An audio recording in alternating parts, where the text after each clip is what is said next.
Yeah, you can. President, sir.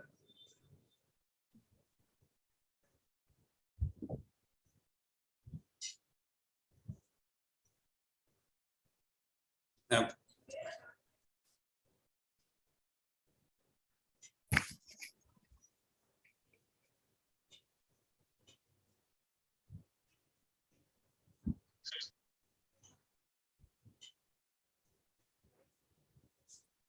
Hello? Yes, sir, you can. I guess. Shall I start, sir? Yes, yes.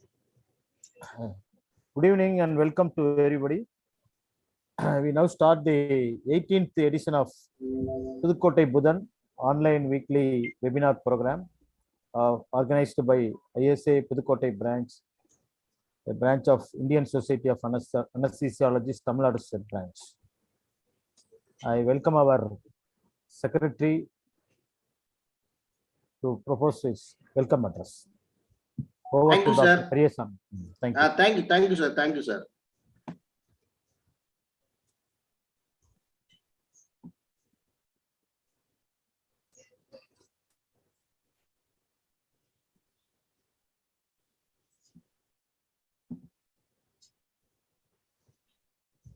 Good evening, one and all. It is a great pleasure to invite you all for this 18th online CME program of ISA Pudukkottai.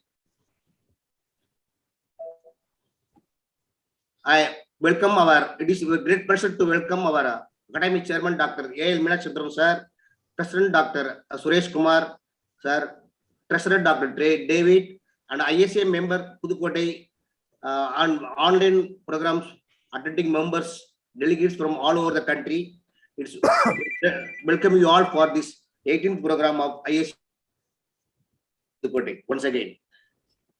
This is the Pudukkottai Budan, regularly conducting this program for the past 3 months and covered almost 50 topics from various subjects of anesthesia related to exam point of view to the postgraduates and practicing anesthesiologists. And it is immense pleasure to congratulate ISA Madurai for conducting the 44th state conference after 2 years break of Corona break. It was conducted in grand manner. So many people have attended the meeting and benefited from the ISA state conference. I once again thank ISA Madurai for the grand celebrations of ISA state conference. And it's the time to congratulate our niece office bearers of ISA Tamil Nadu for their bright futures and academic endeavor. Congratulations, new office bearers. And these are the topics which were covered for the first 3-4 months. Almost 50 topics covered in various subjects. Last week we covered adjuvants to local anesthetics, supplement perivascular block, and local anesthetic systemic toxicity. In continuation with that, we are conducting this online program this week also related to nerve blocks. For that, we are having here as chairperson, Madam Dr. Vidya, Dr. Kamachi Memorial Hospital, Chennai. On behalf of ISA Pudukkottai, we welcome you, Madam. Thank you, sir. And next, as speakers, we are having 3 persons. Again, we are having Dr. Dibendra Kumar Tripathi as a speaker. Previously, sir was attending as a chairperson. Today, he is attending as a speaker. Sir is going to talk about nerve block strategies for knee surgeries. Sir is working as an additional professor, All India Institute of Medical Science, Rishikesh, Uttarakhand. We welcome you, sir. And next, Dr. Praveen Talbot, Associate Professor, All India Institute of Medical Science, Rishikesh, Uttarakhand. Sir is going to talk about approach and technique for sciatic nerve block. We welcome you, sir, on behalf of ISA Pudukkottai. Thank you, sir. Next, I call upon Dr. Manasmita, a resident, All India Institute of Medical Science, Rishikesh, Uttarakhand. Madam is going to talk about neuroanatomy for lower limb block. I welcome you, madam. Thank you, sir. Next, this is again, I repeating the same thing for Medical Council credit hours. Our online program is agreed by Tamil Nadu Medical Council for credit hours. You can note it down for applying credit hours. And the detail has to send for ISA Pudukkottai at yahoo.com. And you should not forget to pay 100 rupees for your credit hours. And everything should send to ISA Pudukkottai at yahoo.com. With this, I once again thank you, sir. Thank you, Dr. Periyasamy. Good evening, Dr. Periyasamy, our treasurer, our honorary secretary. Good evening, Dr. ALM sir, our academic chairman. Treasurer David, our ISA branch members. Today's speakers, Dr. Debendra Kumar Tirupati sir, Dr. Praveen Talbot sir, and Dr. Manasmita. Our chairperson of today's event, Madam Dr. R. Vidya of Kamachi Memorial Hospital, Chennai. Once again, on behalf of ISA Pudukkottai branch, I welcome you all for this webinar. Our ISA Pudukkottai, under the able guidership of Dr. ALM sir, we are conducting non-stop for the past 4.5 months many topics covering all aspects of anesthesia, and with the eminent speakers and with guidance and good cooperation from our eminent chairpersons selected by our ALM sir. And the main point is this webinar, every webinar is given a resident a chance to present themselves so that it will be useful for their exams and learning curve. Once again, I request everybody to make use of this webinar for their day-to-day practice and postgraduates for their exam purposes. Today's topic, we are covering lower limb blocks, nerve blocks, and 3 speakers are going to deliver the lectures, and our Madam Dr. Vidya, a pain specialist, will navigate the session. I request our Dr. ALM sir to conduct the further proceedings. I ask him to take over the session. Thank you. Thank you. Thank you, sir. Respected President, Secretary, and Treasurer ISA, and members of ISA Pudukkottai, and the faculty for today's webinar. Good evening to all of you. And this time, we are having a team from Uttarakhand. Mostly, it is a very, very small state, and people may not be aware that UP was trifurcated, and Uttaranchal and Uttarakhand was created, and that Uttarakhand is having All India Institute of Medical Sciences, and we have picked up faculty from All India Institute of Medical Sciences. And last week, we had upper limb block, and this time we want to have it as a lower limb block. And as our president mentioned, we give weightage to the resident always. And this time, my personal thanks to Dr. Debendra Kumar Tirupati to pick up the team with Dr. Talwar and Dr. Manasmita. And already he has been a chairperson in our webinar. You know, Dr. Tirupati, previously he was in Pondicherry. He has devised a ventilator on his own. He has 4 patented products, and he has more than 100 publications. 30 will be international. And he was now he is additional professor of AIMS Rishikesh, and he is an ex-vice dean also. Previously, he was a secretary, vice president of Pondicherry. So he is interested in pain medicine. That is the reason why we have given a topic like this to him. So we are happy that he has come with 2 of his faculty. One is Dr. Talwar. Dr. Talwar graduated from Jawaharlal Nehru Medical College, Belgaum, Karnataka. And he was working as an assistant professor in All India Institute of Medical Sciences, Delhi, New Delhi. Then he was working for a short while in Max Specialty Hospitals, Delhi.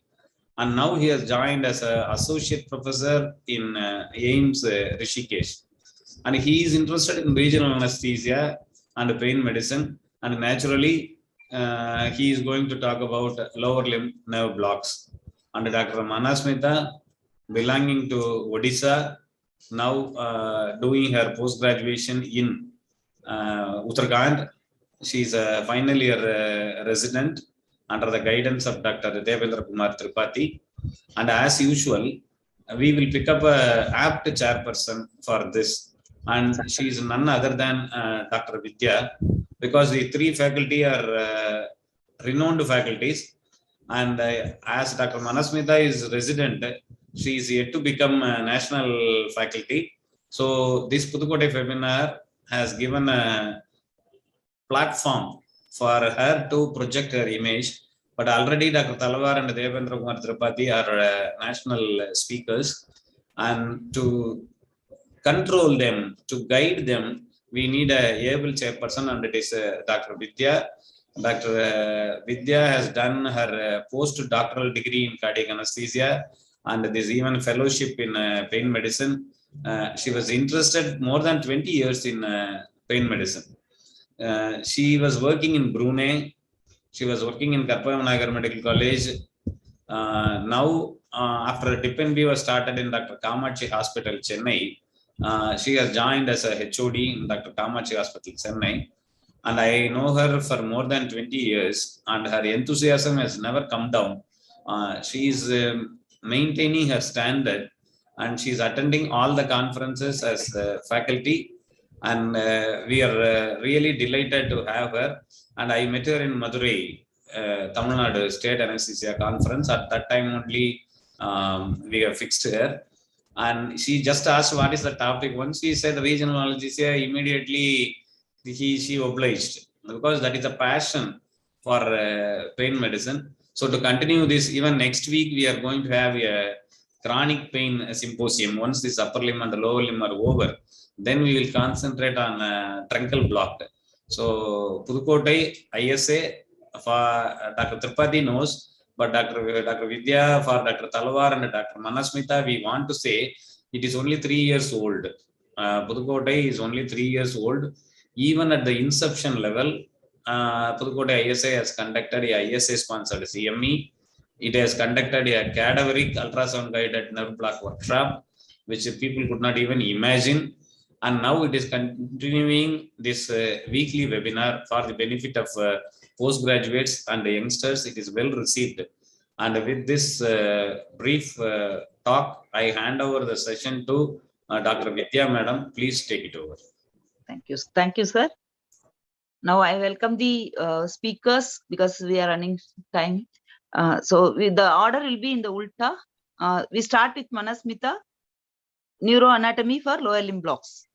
Manasmita, are you ready? Yes, ma'am. Yes, you can start your talk.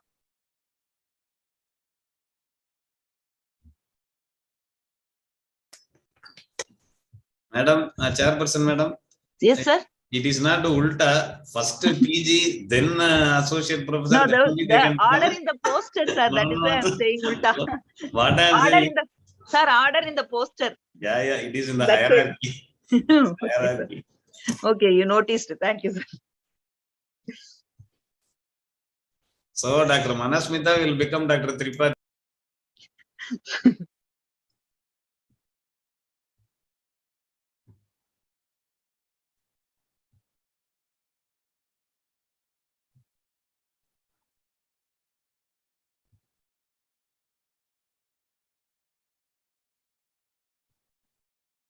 Hello. Yes, we can hear you, ma'am. Is it visible? Yeah, is it visible? It is visible and we can hear you. Thank you.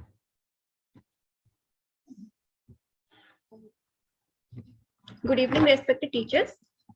Myself, Dr. Manasmita, and first of all, I would like to extend my warm regards to all the dignitaries present here today.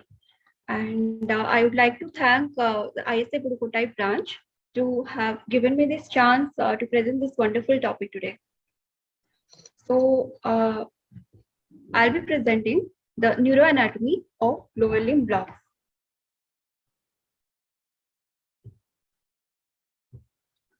So formation of spinal nerves. So this is a cross section of spinal cord, and we can see the two. It has this is the posterior root or the dorsal root, and this is the ventral root. The spinal nerve is a mixed nerve, and it forms from the combination of nerve fibers from the dorsal root as well as the ventral root. The dorsal root carries the afferent fibers, and the ventral root carries the efferent fibers. And Dr. Manasmitha, sorry for the interference. You just go to slideshow mode. Okay, sir. Is it fine, sir? Hello? Yeah, it's okay. It's okay. Yes. Slideshow is there. Okay, thank you, sir. So the spinal nerve, they are the mixed nerve formed by the combination of the dorsal root and the ventral root. And after a formation, they will leave the spinal cord through the intervertebral foramina, after which they will divide into the ventral ramus and dorsal ramus. They also will communicate with the sympathetic ganglia through the rami communicants. The dorsal ramus will supply the posterior aspect of the body, whereas the ventral ramus will supply the anterior aspect as well as the extremities. And the adjacent ventral ramus, they will communicate with each other to form a network of nerves, or called as the plexuses. The major plexuses in our body are the cervical plexus, the brachial plexus, the lumbar plexus, sacral plexus, and the coccygeal plexuses. So today's topic of discussion will be lumbar plexus and sacral plexus. So why do we need to know about the lumbar plexus, sacral plexus, and the neuroanatomy? First of all, it is for the planning of proper planning to devise the plan of anesthesia. Suppose a patient is planned for below knee amputation. So what anesthesia are we going to give? Is it a sciatic nerve block or femoral nerve block, or a combination of two? What approach are we going to take? Is it if you're going for a sciatic nerve block, is it going to be a popliteal fossa? Is it in the popliteal fossa, or parasacral approach or subgluteal approach? And by knowing the anatomy, it will help increase the accuracy, increase the success rate of the block, and it will help understand the sonoanatomy better, and it will help us preventing the complications and minimize the complications and manage it. So first we'll see the lumbar plexus. Lumbar plexus is formed by the L1, L2, and L3, L1, L2, L3, and L4 spinal nerves. The ventral rami of L1, L2, L3, L4 will form lumbar plexus. It also gets branches from the T12 as well sometimes through the subcostal nerve. And the L4 will communicate with the L4 will give some fibers to the L5 as well to form the lumbar sacral tract.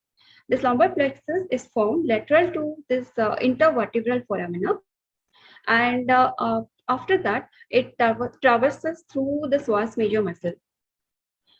So in the short branches, short motor branches, that will be directly supplied to the psoas major muscle, whereas the larger branches, they will leave the psoas major at various sides and passes obliquely down the pelvis and enter the inguinal canal, passes under the inguinal canal to enter into the thigh, with the exception of obturator nerve, which passes through the obturator foramina to enter into the medial aspect of the thigh. So first we will study the iliohypogastric nerve. This nerve originates from the ventral rami of the L1, the first lumbar nerve. It then emerges from the lateral aspect of the psoas major muscle, passes in front of the quadratus lumborum muscle, and lateral to the quadratus lumborum muscle, and above the iliac crest. It pierces this transversus abdominis muscle and lies between the plane, intermuscular plane of internal oblique and transversus abdominis muscle. And in that plane, as soon as it enters, it divides into an anterior branch and a lateral branch. The lateral branch will pierce the internal oblique, then the external oblique, and will supply the lateral gluteal region, whereas the anterior branch that will travel further medially and will supply the it will become superficial by piercing the internal oblique and then the external oblique aponeurosis and supply the hypogastric region. That's it. And after that, the next nerve we are going to study is ilioinguinal nerve. This nerve also originates from the ventral rami of L1 and lies below the iliohypogastric nerve. And this tray emerges from the lateral border of this vas major muscle, passes in front of this quadratus lumborum muscle, and piercing this transversus abdominis muscle and communicates with iliohypogastric nerve here. And it pierces the internal oblique muscle, enters into the deep inguinal ring then, and inside the inguinal ring, it accompanies the spermatic cord in case of male and round ligament of uterus in case of female, and supplies the skin over the external genitalia as well as the medial part of the thigh. The next nerve is a genitofemoral nerve. This nerve arises from the ventral rami of L1 and L2, then descends downward, and this nerve will pierce this vas major muscle and emerges on its anterior surface, runs downward, divides into two branches, that is the genital branch of genitofemoral nerve and the femoral branch of genitofemoral nerve. The genital branch of genitofemoral nerve will pass through the inguinal canal, whereas the femoral branch will pass through the femoral canal. The genital branch will enter into the deep inguinal ring, travels in the inguinal canal, and emerges out through the superficial inguinal ring, supplying the skin over the external genitalia, whereas the femoral branch that will pass underneath this inguinal ligament to enter into the femoral triangle, where it supplies the skin over the lateral part of the femoral triangle. That's all about genitofemoral nerve. Next we have is the lateral femoral cutaneous nerve of thigh. It originates from the L2 and L3, the dorsal division of ventral rami of L2 and L3.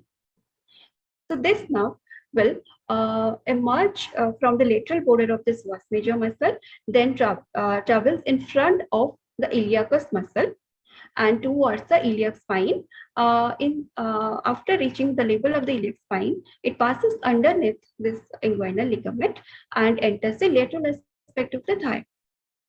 It is in this region there is a chance that nerve impingement can occur as the nerve lies under the inguinal ligament, especially in case of obese patients. So the patient will complain pain in the lateral aspect of the thigh, which we call as meralgia paresthetica. And this nerve generally is blocked in fossa iliaca block. And the previous two nerve, that is the ilio-hypogastric and ilio-inguinal nerve. These two are blocked in the transversus abdominis plane block, where we inject local anesthesia between the internal oblique and transversus abdominis. So next is the femoral nerve. This originates from the dorsal division of the ventral rami of L2, L3, and L4. This passes, emerges from the lateral border of this vas major as usual and passes in the groove between this iliacus muscle and the vas major muscle. Then it runs beneath this inguinal ligament to enter the inguinal canal. To enter the femoral canal. So in the femoral canal, this nerve lies lateral to the femoral artery, and the relations are the femoral canal. The relations in the femoral triangle is the femoral canal, the femoral vein, femoral artery, femoral nerve, from medial to lateral. So the nerve generally supplies the motor branches to the iliacus, psoas, and pectineus, the label of the inguinal ligament. And after passing here, after 4 to 5 centimeter, it divides into two branches, that is the anterior branch and the posterior branch. The anterior branch will supply the sartorius muscle and also gives a cutaneous branch to the skin over the anterior aspect of the thigh, whereas the posterior branch will supply branch to the quadriceps femoris muscle, which include the vastus medialis, vastus lateralis, vastus intermedius, and the rectus femoris. And it has one sensory nerve, which is the terminal branch, that is the saphenous nerve. The femoral nerve is generally blocked by either femoral nerve block or the fossa iliaca block.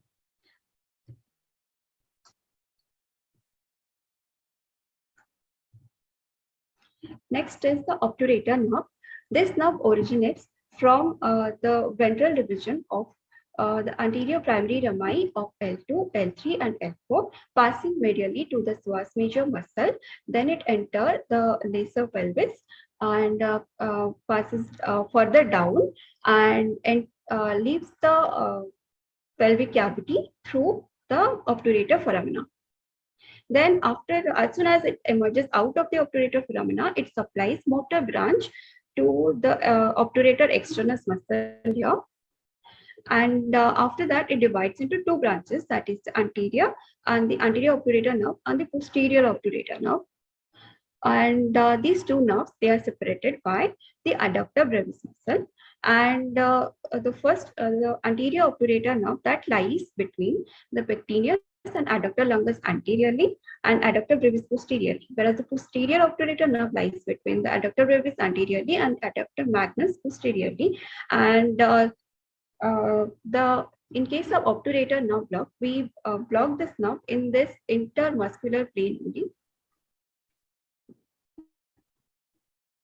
It also gives an articular branch to the knee joint.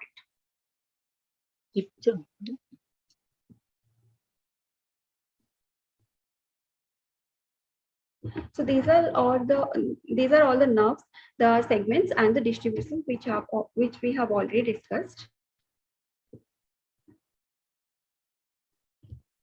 Next is the sacral plexus.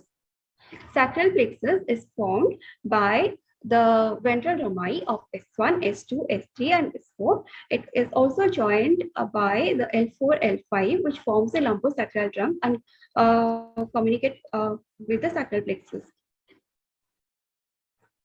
The nerves of the sacral plexus is, there are many nerves, out of which the 5 important nerves are the superior gluteal nerve, the inferior gluteal nerve, the sciatic nerve, the posterior cutaneous nerve of the thigh, and the pudendal nerve.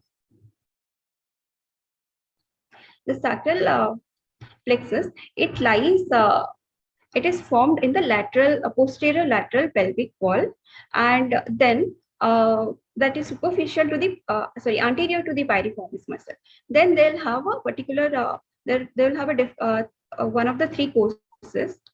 They can either emerge, they will leave the pelvis and pass through the greater sciatic foramina, either above or below the piriformis, to enter into the gluteal region. Or the second course might be they will stay inside the pelvic cavity and supply the important structures and muscles there only. And the third course might be they will leave the pelvic cavity through this greater sciatic foramina and wind round this sacrospinous ligament and re-enter the pelvic cavity through the lesser sciatic foramina, supplying the lateral pelvic wall. So most of the sacral nerves, most of the nerves originating from the sacral plexus, they will follow the first path, that is, they will leave the pelvic cavity through the greater sciatic foramina and enter the gluteal region above or below the level of the piriformis.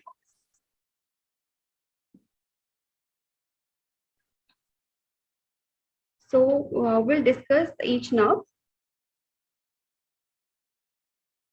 So it is interesting how these nerves form actually, except the sciatic nerve, which originates from L4, L5, S1, S2, S3. All the other 4 nerves, they get contributions from 3 spinal nerves, like the superior gluteal nerve. The superior gluteal nerve, it originates from the L4, L5, and S1 ventral rami. And then it will pass, then it will leave the pelvic cavity through the greater sciatic foramina above the level of the piriformis and supply the gluteal region. That is a motor branch. It gives motor branch to gluteus medius, gluteus minimus, and the tensor fascia lata. And the next nerve is the inferior gluteal nerve. So here for the inferior gluteal nerve, we'll leave this L4 here. We'll leave this L4 and take the next three nerves, that is the L5, S1 and the S2 nerve, and we'll make this inferior gluteal nerve. And this nerve will leave the pelvic cavity and then enter the gluteal region by passing below the level of the piriformis. It supplies motor branch to this gluteus maximus muscle. Next nerve we have here is, we'll read about sciatic nerve later. The next nerve we'll be discussing is the posterior cutaneous nerve of the thigh. So we'll leave this L5 and take S1, S2, S3. So this will form the posterior cutaneous nerve of the thigh. The posterior cutaneous nerve of the thigh that will leave the pelvic cavity and enter the gluteal region by passing below the piriformis, this nerve, and then continues downward up to the level of the behind the thigh up to the level of the knee. And as the name suggests, this is the cutaneous branch and supply sensory behind the posterior aspect of the thigh. Next, we'll leave this S1 and take S2, S3, S4. That will form the pudendal nerve. This small one here is the pudendal nerve. This is leaving the pelvis through the greater sciatic foramina below the piriformis muscle, and this is winding around this sacrospinous ligament here. After that, it entering back to the pelvic cavity to supply the pelvic the perineal muscles, pelvic and perineal muscles. So it gives motor branch to the anal sphincter, external anal sphincter, external urinary sphincter, and also gives sensory branch to the external genitalia. And accompanying it is the next one, that is the nerve to obturator internus muscle. This also has the same statics. This also does the same thing, whereas it leaves the pelvic cavity through the greater sciatic foramina and re-enters through the lesser sciatic foramina and supplies this nerve to obturator internus and the superior germity. It supplies the obturator internus muscle and the superior germity. And the next most important nerve is the sciatic nerve. It is formed from the ventral rami of L4, L5, S1, S2, and S3. It has two branches, that is the sciatic and the common peroneal. The sciatic nerve originates from the ventral division of L4, L5, S1, S2, S3, whereas the tibial nerve originates from the L4, L5, S1, S2, S3, whereas the common peroneal nerve originates from the dorsal division of the L4, L5, S1, and S2. So this is the posterior, this is the sciatic nerve, and this generally lies beneath this gluteus maximus muscle, and it is in this area we block this nerve. And for sciatic nerve block, we generally go below this under this gluteus maximus muscle. This nerve rests on this quadratus femoris muscle. So the two important landmarks here, bony landmark here, are the sacroischial tuberosity and the greater trochanter of the femur. So this is a sciatic nerve. It courses down along the posterior aspect of the thigh, supplies all the muscles of the thigh, that is the hamstring muscle. It supplies the semimembranous, semitendinosus, and the long head of biceps femoris, but it doesn't supply the short head of biceps femoris, which is supplied by the common peroneal nerve. The sciatic nerve, then in the popliteal fossa, the apex of the popliteal fossa, it will divide into two branches, the tibial and the common peroneal. The tibial will then supply all the posterior muscles of the leg and the plantar surface of the foot, whereas the common peroneal will divide into superficial and deep peroneal. That will supply the superficial peroneal will supply the lateral muscles of the leg, that is the peroneus longus, peroneus brevis, whereas the deep peroneal will supply the muscles of the anterior aspect of the leg, that is the extensor compartment muscles.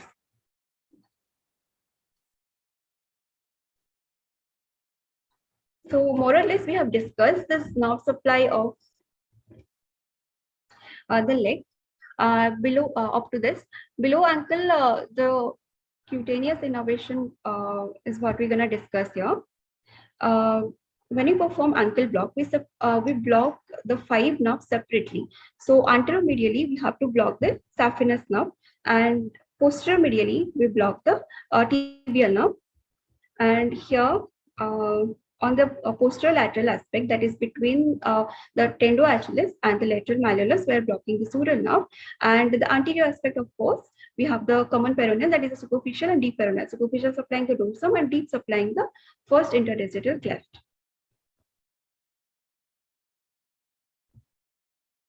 We've already discussed everything about this. So this is the dermatome portion. The lateral femoral cutaneous nerve supplies the lateral aspect of the thigh. The femoral nerve supplies the anterior aspect, the obturator, the medial. Then behind, we are going to see this portion is supplied by the posterior cutaneous nerve of the thigh. That is the posterior part of the thigh supplied with the posterior cutaneous nerve of the thigh. And up to, at this level, sciatic nerve divides into tibial and common peroneal. The tibial will supply. The tibial nerve will supply the posterior aspect of the leg, and the common peroneal will supply the anterolateral aspect and the dorsum of the foot also.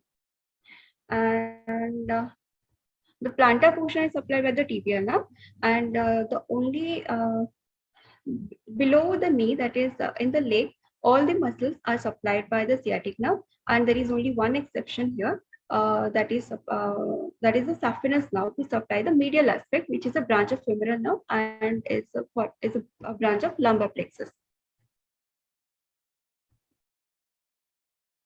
Coming to myotome, myotome is all the muscle, all the muscles that are supplied by a single nerve.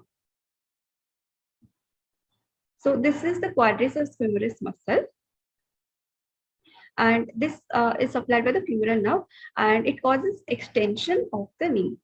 So how do we test for the extension of the knee? We ask the patient to lie supine and then partially flex the hip and knee, and then apply resistance to the leg and ask the patient to straighten the leg, and we can feel the contraction in this muscle, anterior part of the thigh. And this here is the adductor longus brevis. The medial compartment nerves are supplied by the obturator nerve. And coming to the posterior compartment of the thigh, this is supplied, we have already discussed, this will be supplied by the sciatic nerve, and that is the hamstring group of muscle, and that will cause they are responsible for the flexion of the thigh.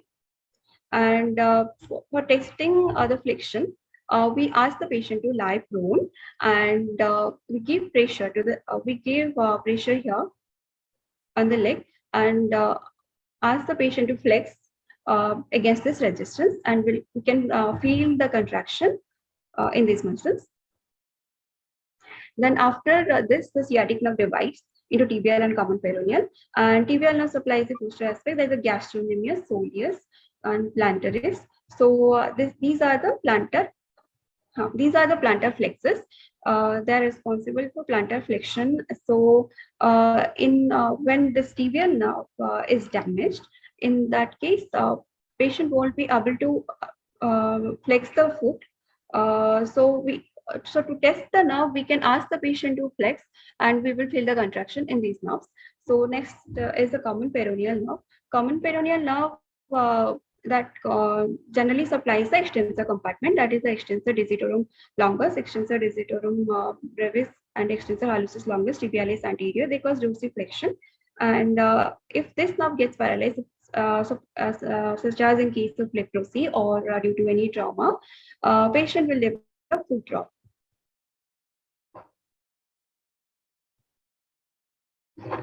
So these are the osteoderm. This is anterior and this is posterior. The anterior aspect of the femoral nerve is supplied by the femoral bone. Femur is supplied by the femoral nerve. Medial aspect again by the obturator nerve. Near the obturator canal, here it is again supplied by the obturator nerve. And here, a thin strip on the posterior aspect of the femur is supplied by the sciatic nerve. And coming to the leg, here most of it will be supplied by the tibial nerve only. That is the tibia and fibula. Most of it will be supplied by tibial nerve, except the upper part of the fibula and the lateral aspect of the tibia. And again, on the dorsal side, we have the common peroneal nerve, and on the ventral, that is the plantar aspect, we have the tibial nerve supplying this. Thank you. Thank you, Manasmita. Very nice presentation. Your planning, approach, and accuracy about the topic is very good, and the sonoanatomy is very picturesque. Very extensive presentation. Very, very good. Now we'll move upon to the next speaker, Dr. Praveen Talbot. Are you ready, sir? Yes, madam. Approach and techniques of sciatic nerve block. Yes, madam.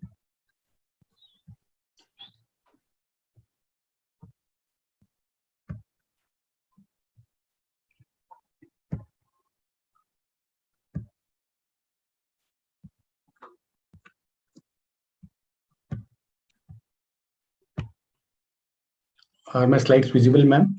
Yes, visible, sir. Good evening to everyone. First, I would like to thank President Dr. Suresh Kumar, sir, Secretary Dr. Periyaswamy, and Academic Chairman Dr. A.L. Meenakshi Sundareswar, sir of ISA Pudukkottai for giving me this opportunity for presentation. My topic for today is approaches and techniques to sciatic nerve block. Before beginning my talk, I would like to extend the greetings from AIIMS Rishikesh. The sciatic nerve supplies the vast majority of the motor and sensory function to the lower limb. The regional anesthesia blockade of sciatic nerve can be approached from multiple locations, and ultrasound guidance has become the standard of practice. In this session, I will review the indications and contraindications of the sciatic nerve blocks. I'll review the relevant anatomy and sonoanatomy of the sciatic nerve. And I will also describe the techniques, approaches, and techniques for the sciatic nerve block and complications to be careful for. The sciatic nerve is formed by the contribution from L4 to S3 spinal nerve roots. It is the workhorse of the lower extremity, being the largest and longest nerves in the body. It supplies the vast majority of motor and sensory function to the lower limb. It supplies motor function to posterior thigh and all the muscles below the knee. It provides sensory innervation to posterior leg and all hip, knee and ankle joints, and everything below the knee except the narrow band on the medial side of the leg, which is supplied by the saphenous nerve, which is derived from the lumbar plexus. The indications for sciatic nerve block include lower limb surgery combined with femoral or psoas compartment block.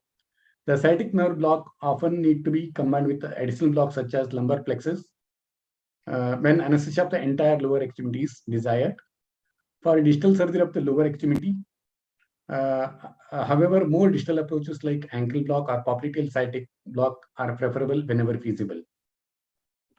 The contraindication to sciatic nerve block include local infection and bed sore at the site of needle insertion, coagulopathy, pre-existing central or peripheral nervous system disorders, and allergy to local anesthetic drugs.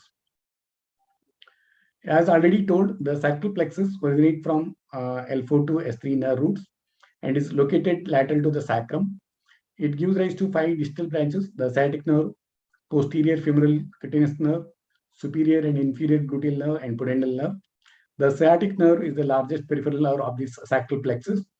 It exits the pelvis through greater sciatic notch beneath the gluteal muscles and descend between the greater trochanter of the femur and ischial tuberosity. The nerve runs along the posterior thigh to the lower third of the femur, where it divides into tibial and common peroneal nerves. The division may occur at any level proximal to the lower third of the femur. From its while it's not completely accurate, it is useful to think of the tibial nerve supplies the posterior lower leg and plantar surface of the foot, and while common peroneal nerve supplies the anterior lower leg and dorsal surface of the foot.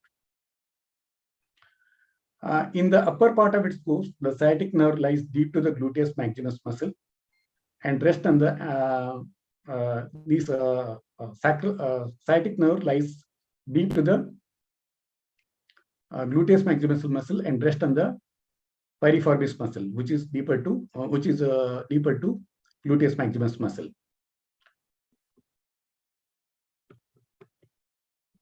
While passing beneath the gluteus maximus muscle, the sciatic nerve crosses the external rotators, namely obturator internus, superior and inferior gemelli muscles, and then pass on to quadratus femoris muscle. Sciatic nerve block results in anesthesia of the skin on the posterior aspect of the thigh, hamstrings, and biceps muscles, and a part of hip and knee joints, and the entire leg below the knee, with the exception of the skin on the medial aspect of the lower leg, which is supplied by saphenous nerve. Depending upon the level of the surgery, the addition of saphenous, femoral, or lumbar plexus block may be required. Coming to the approaches to sciatic nerve, the regional anesthesia blockade of the sciatic nerve is possible at several anatomical locations.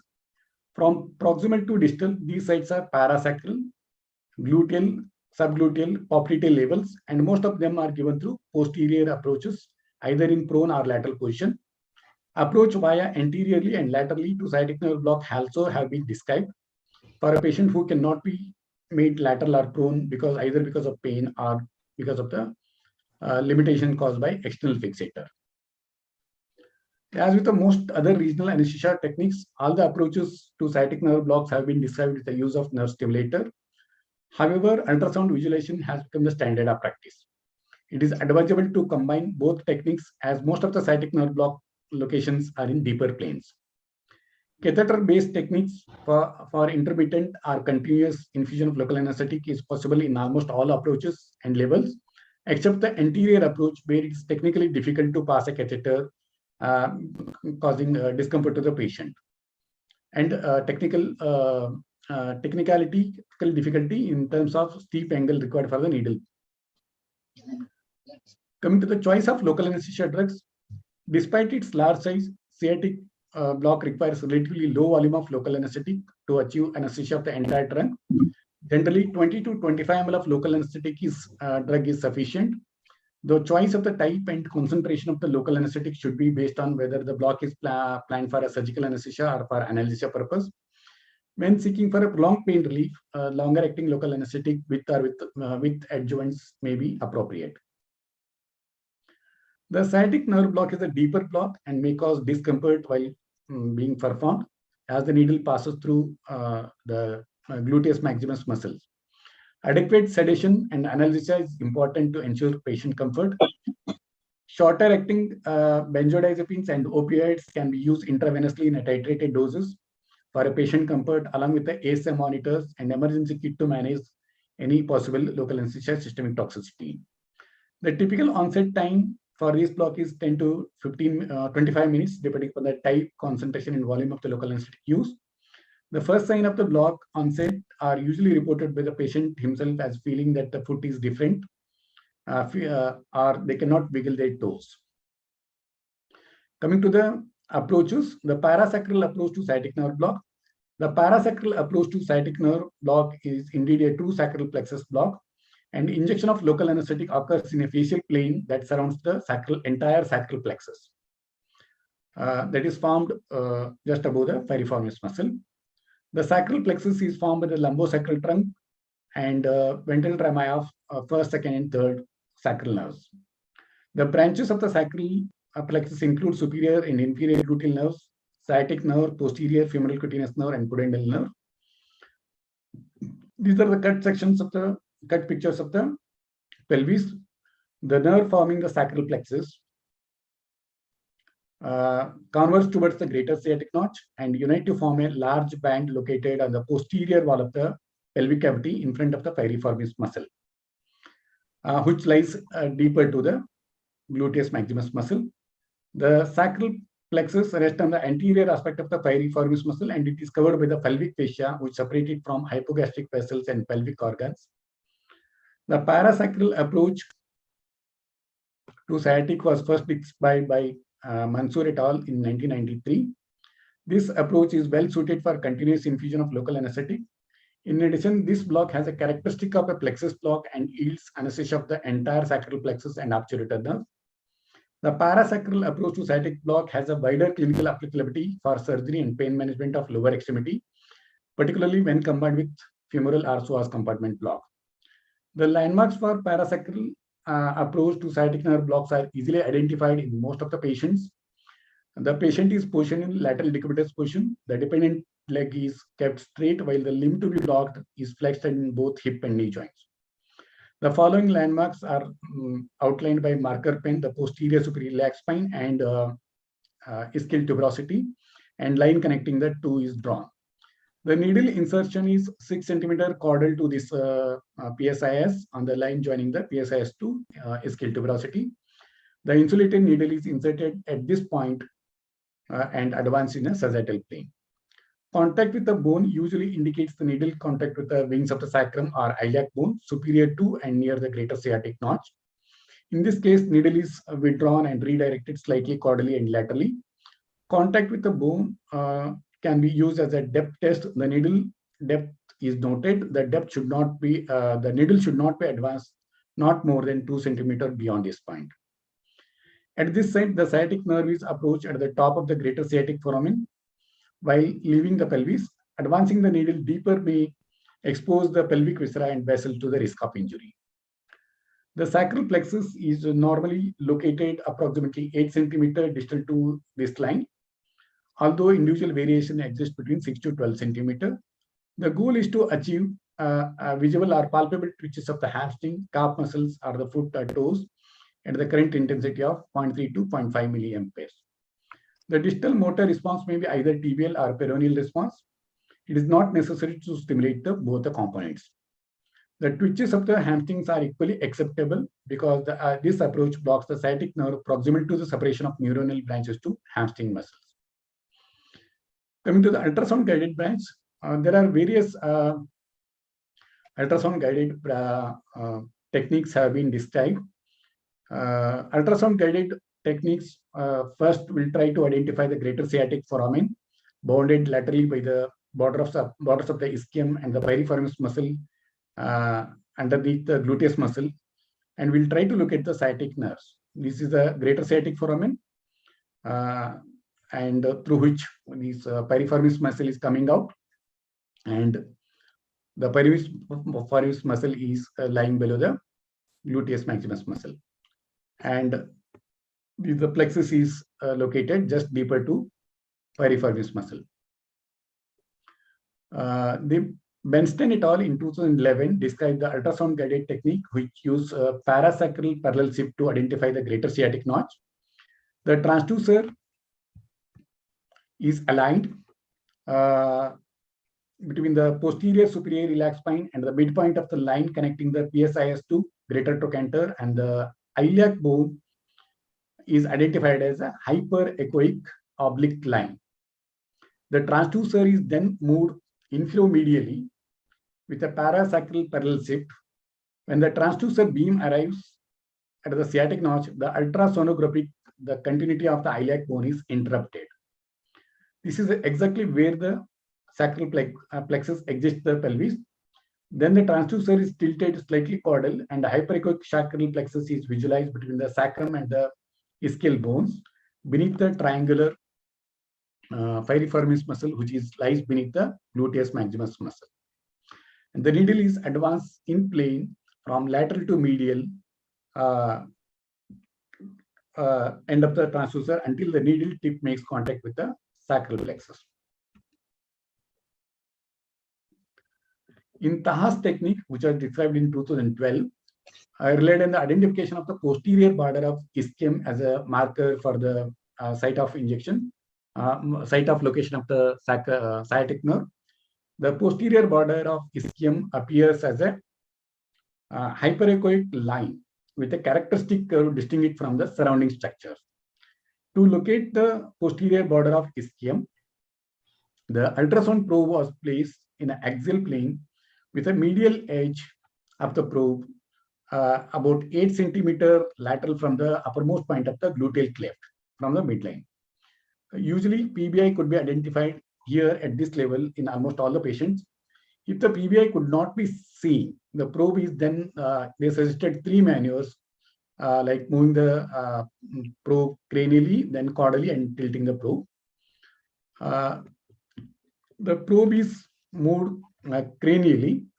One should observe further oblique bony structure, that is the ala of the ilium, and then the probe is moved caudally until the gap in the oblique bony structure is seen. This is the gap. After that, at this location, the ultrasound probe is tilted slightly caudally. In this plane, the gap becomes wider and the PBI is seen as the lateral bony edge of the gap. Here in this Taha's technique, the sciatic nerve appears as a hyperechoic structure just medial to the posterior border of the ischium, and the nerve lies deeper to the piriformis muscle under the gluteus maximus muscle. And lateral to the sciatic nerve, inferior gluteal vessels can be imagined when after applying the color Doppler. There is another third approach that is a parasacral ischial plane block. That is a plane block. The author, the Arun et al., used the parasacral parallel shift scanning technique as done by Bernstein et al.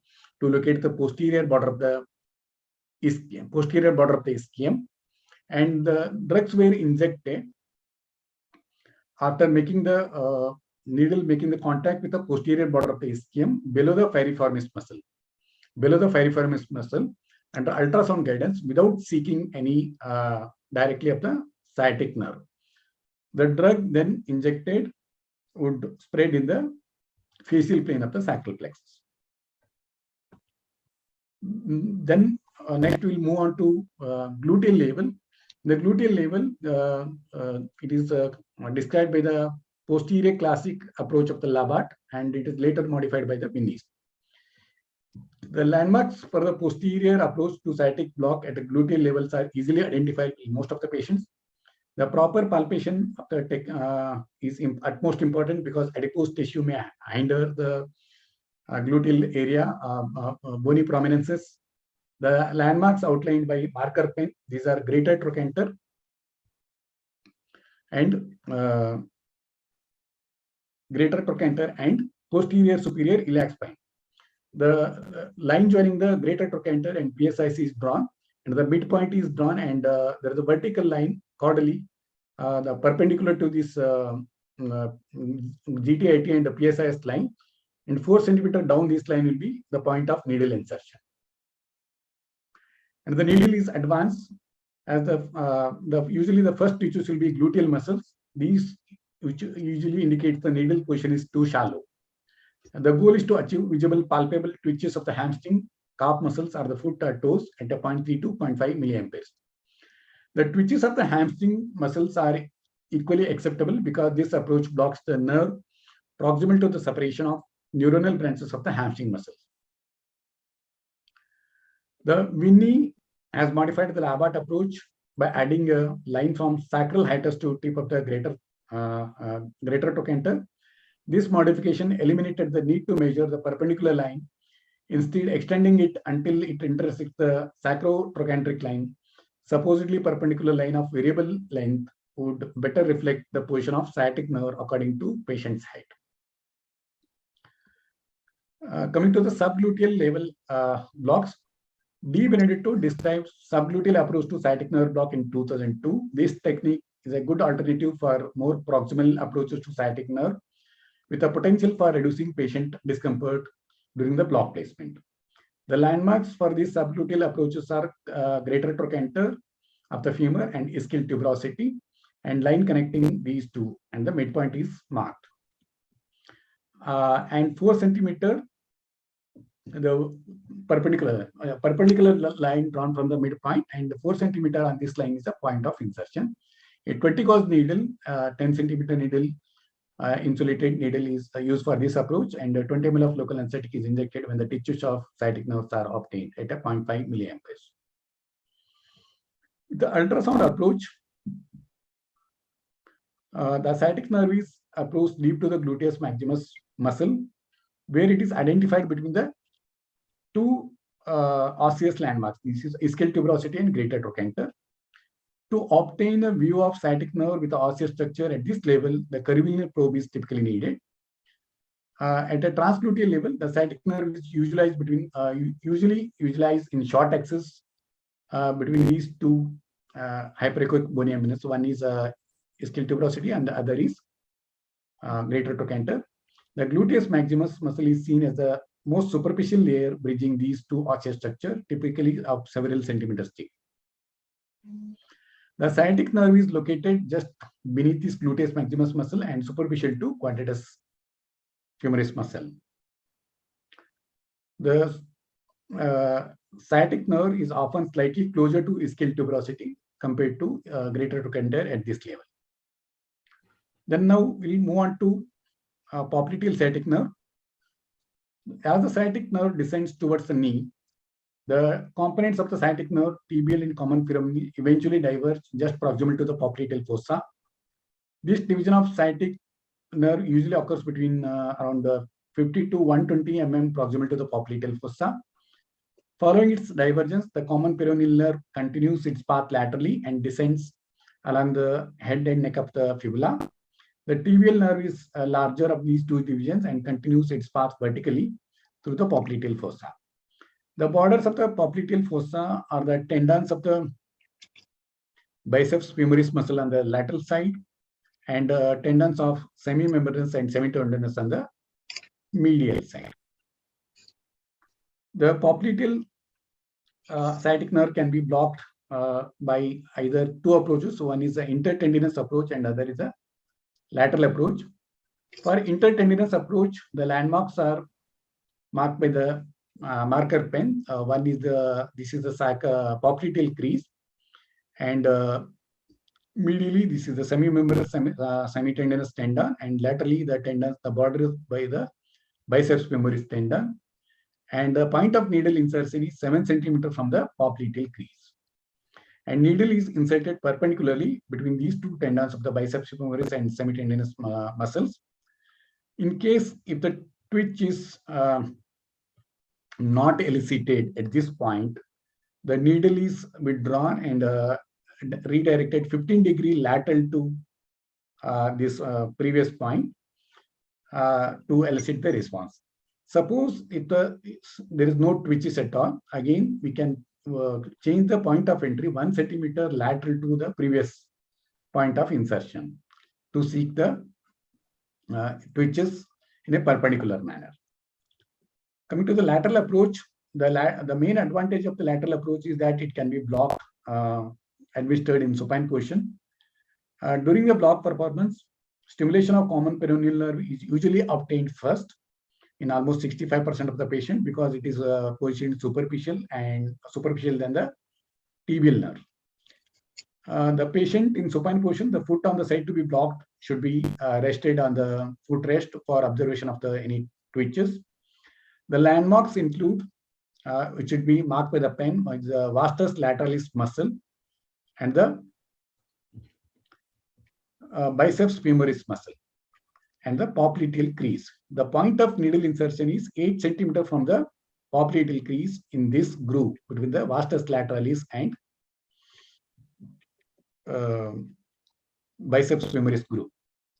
And here the needle is advanced to make a contact with the femoral bone, and then depth of skin to femur is noted, and needle is withdrawn and made 30-degree angle towards posteriorly to seek the sciatic nerve response.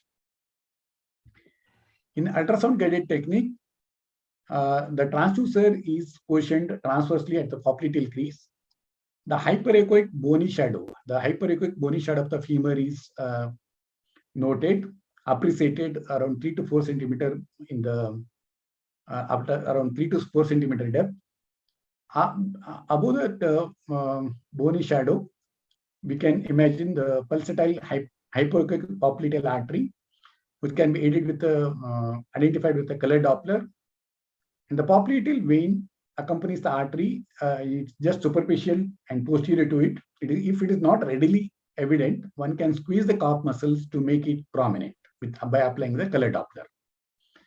On either side of the artery will be these two tendons, the biceps femoris on the lateral side and biceps semimembranous and semitendinous tendons will be on the medial side. And the superficial to these vein will be hyperechoic, honeycomb-shaped structure. The immediately superficial will be tibial nerve, and after the common peroneal nerve will be superficial and lateral to this tibial nerve. Once these nerves have been identified, and transducers should be moved proximally till they become coming together to form the sciatic nerve for their division. This junction usually occurs around 5 to 10 centimeter above the popliteal crease. The goal is to inject the local anesthetic within this common connective tissue sheath that envelopes the tibial nerve and common peroneal nerve. Here, the anisotropy of the nerves can be there. To identify these nerves properly, one can angulate the probe caudally to become to exactly see these tibial and common peroneal nerve. The other techniques suggested are asking the patient to dorsiflex and plantar flex. So these nerves will move in a seesaw pattern so that nerves can be identified. And finally, the complications. The infection can occur if the proper aseptic precautions are not followed. Since most of the approaches for sciatic nerve blocks are in deeper planes, and multiple needle pass will risk the development of hematoma, vascular injury, and nerve injury. Local anesthesia systemicity toxicity is a concern, especially if it is combined with lumbar plexus block, and when it is exceeding the maximum local anesthesia dose. And perforation of the pelvic organs is a possibility at the parasacral region if the needle is advanced in a deeper plane. Thank you. Thank you, sir. Very enlarged and enlightening lecture. Just for the PG's sake, I just want to add one point. Anterior approach of Raj, because Raj is our own Indian person. He has devised that block. So I just want to mention that when they asked in the question, PGs can write that anterior approach of sciatic nerve by Raj. I could not add because of time constraint. Yeah, it's okay. It's okay. Just to mention so that they can read about it later. So it's a supine approach to sciatic nerve block. Okay. Both landmarks and ultrasound guided blocks have been described for anterior approach. Yes. Thank you, sir. Thank you very much for the very elaborate lecture. Now we'll move on to the third person, Dr. Devendra Kumar Tripathi, sir. Sir, are you ready?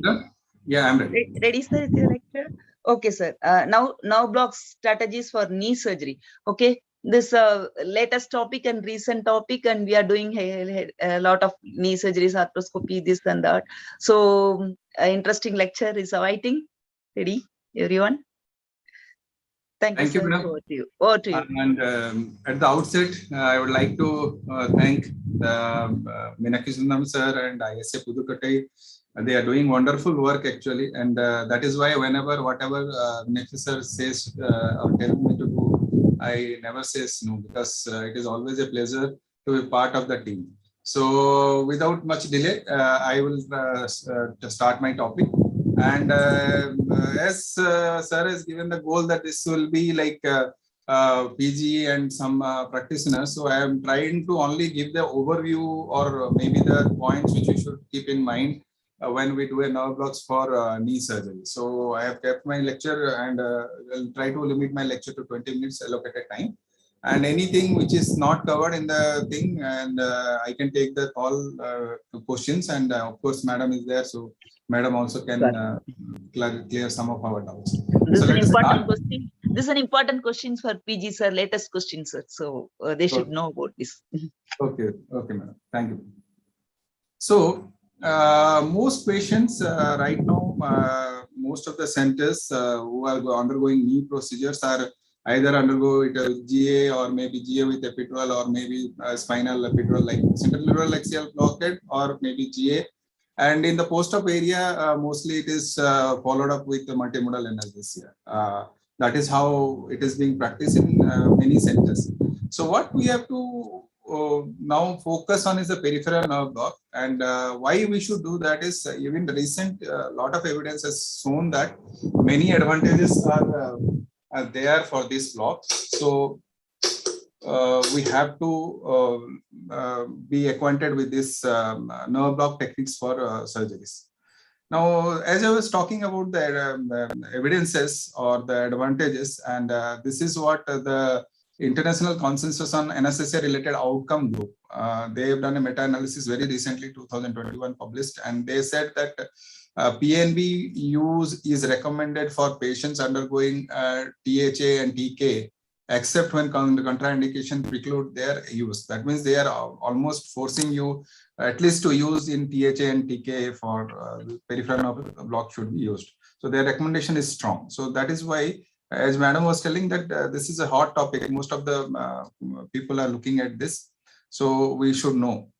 Then knowledge of sensory innervation is key to providing the appropriate block for the appropriate surgery. That is why we have spent almost 40 minutes. Even Dr. Praveen's lecture we have tried to cover. Even my lecture I will be covering again and again.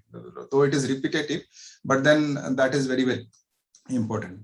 And another thing, when we are talking about knee surgery, the thing is the innervation to knee joint is complex, and many times it is controversial also, with contribution from femoral, sciatic, and obturator nerve and their articular branches. Again, they will be a little complicated when they give divide into terminal branches. So we'll see some of that in next few slides.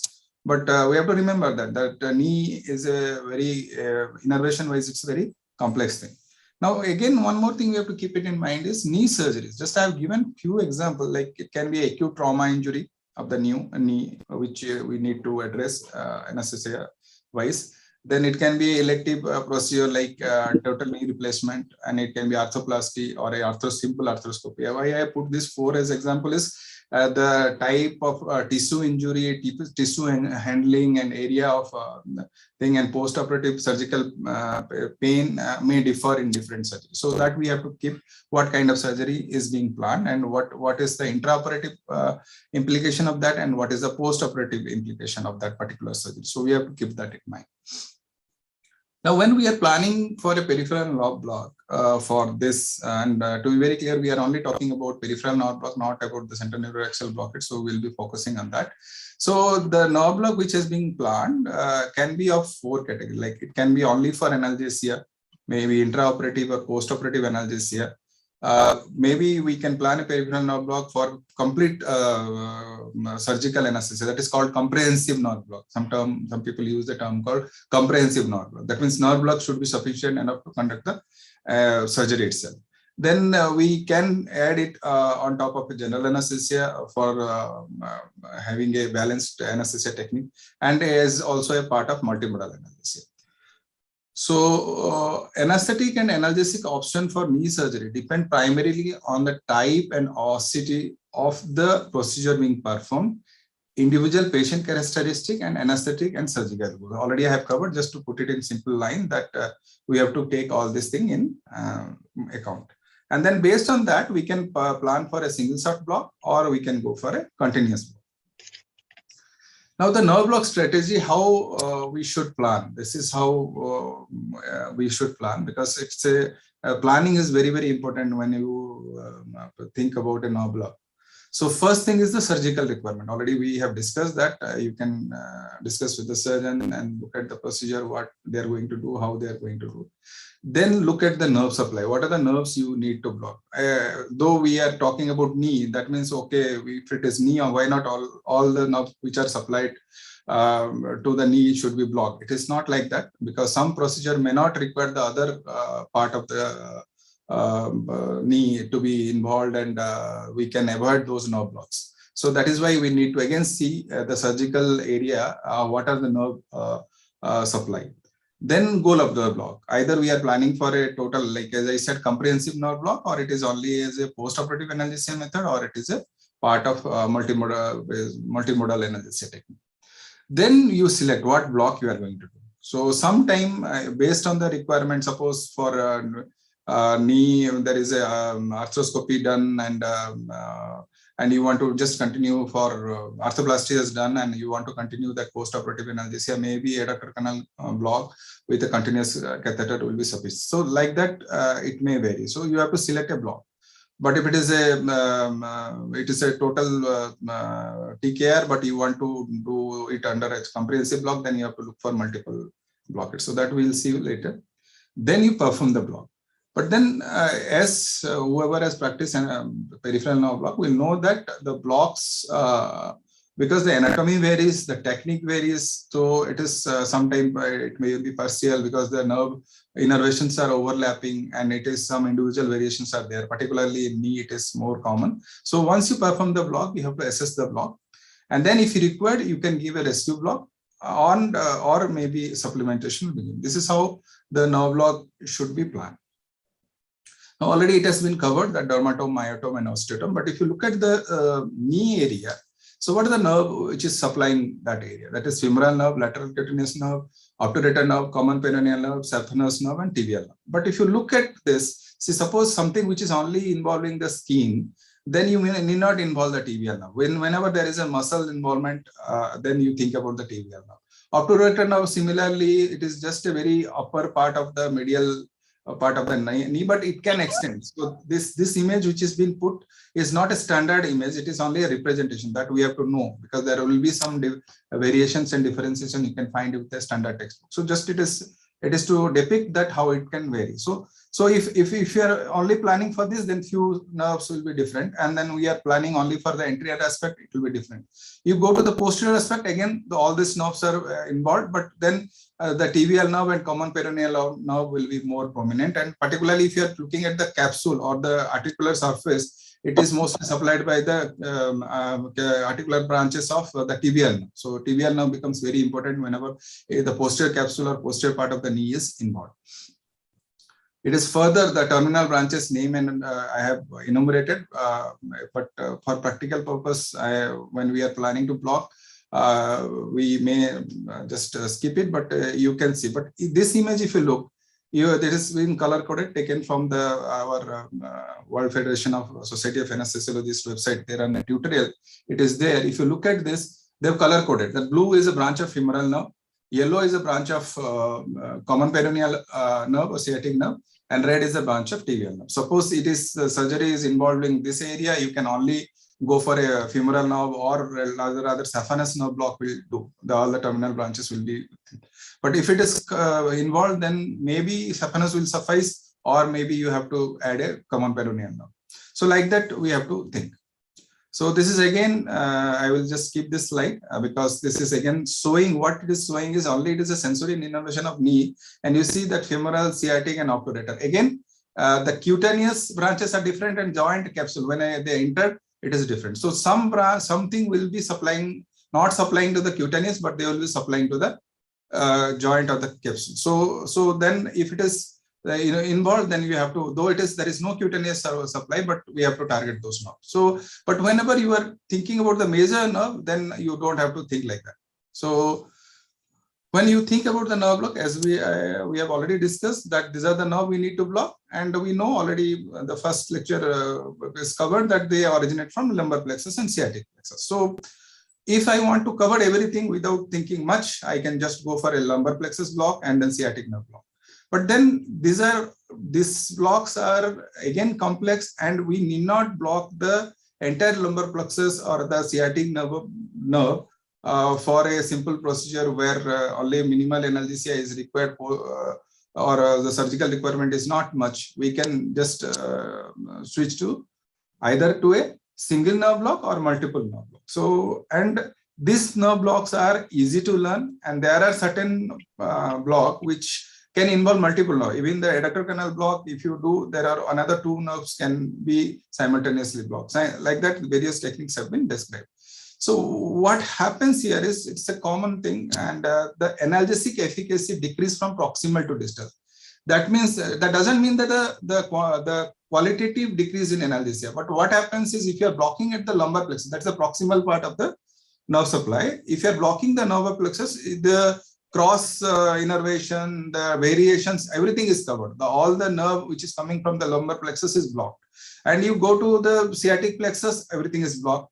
So then you don't have to work for it. But what happens is the muscle involvement will be there always 100%, which is equal to almost like a centronuclear axial blockade. So that is what we are trying to do. We want to do a early mobilization. We want to have a less, more of the activity. So when you go proximal, what you lose is a the muscle. What you lose is a muscle paralysis. The movement is lost.